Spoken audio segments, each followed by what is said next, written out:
नवरोगिणां निधये सर्वविद्यानां दक्षिणामूर्तये नमः।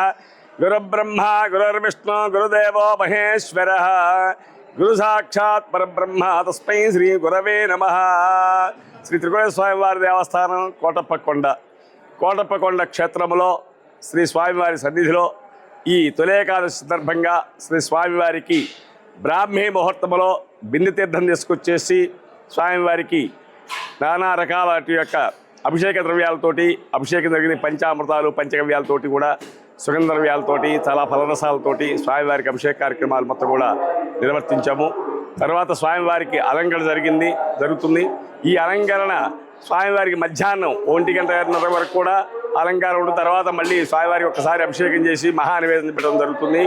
కాబట్టి భక్తులందరి యొక్క రద్దీని దృష్టిలో ఉంచుకొని అభిషేక మండపంలో అభిషేకాలు ఏర్పాటు చేయడం జరిగింది. కాబట్టి భక్తులందరూ గమనించి అభిషేక మండపంలో అభిషేకం చేయించుకొని అదే టికెట్ మీద శ్రీ స్వామివారి దర్శనం రావడానికి అవకాశం ఉంది. తర్వాత శ్రీ స్వామివారికి భక్తులకి ఎలాంటి అసౌకర్యం కలగకుండా అందరికి కూడా ప్రత్యేక క్యూ లైన్స్, ప్రత్యేక దర్శనము, శేఖర దర్శనము, ఉచిత దర్శనాన్ని ఏర్పాటు చేయడం జరిగింది.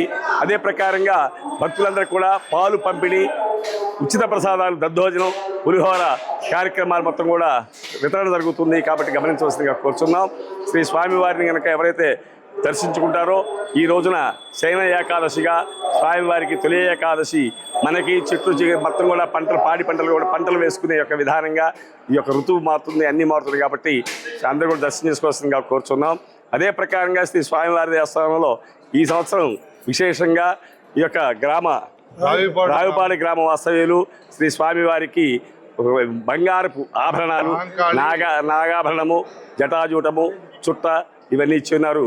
అదే ప్రకారంగా స్వామివారికి దాతలు పేరు మహంకాళి శ్రీకాంత్ గారు, వాళ్ళ సహకుటుంబ లక్ష్మీ దంపతుల సహకుటుంబం, వారి సపరివారం మొత్తం కూడా వారి సహకుటుంబాలు మొత్తం కూడా స్వామివారికి ఏర్పాటు జరిగింది.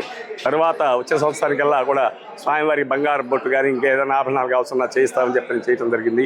కాబట్టి భక్తులందరూ కూడా మేధా దక్షిణామృత స్వరూపంగా త్రికోణ స్వామి ఇక్కడ వేంచేసినాడు. కాబట్టి ఈ స్వామివారిని దర్శనం చేసుకుంటే మేధస్సు, బుద్ధి, ప్రజ్ఞ, బలము, ఆయుష్, గురుబలం బాగా ఉంటుందని చెప్తూ ఉన్నాం.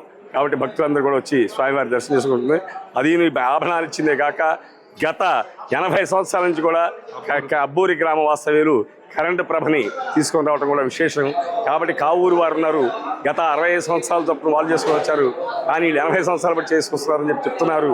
కాబట్టి వారికి దేవస్థానం తరఫున ధన్యవాదాలు తెలియజేస్తున్నాం.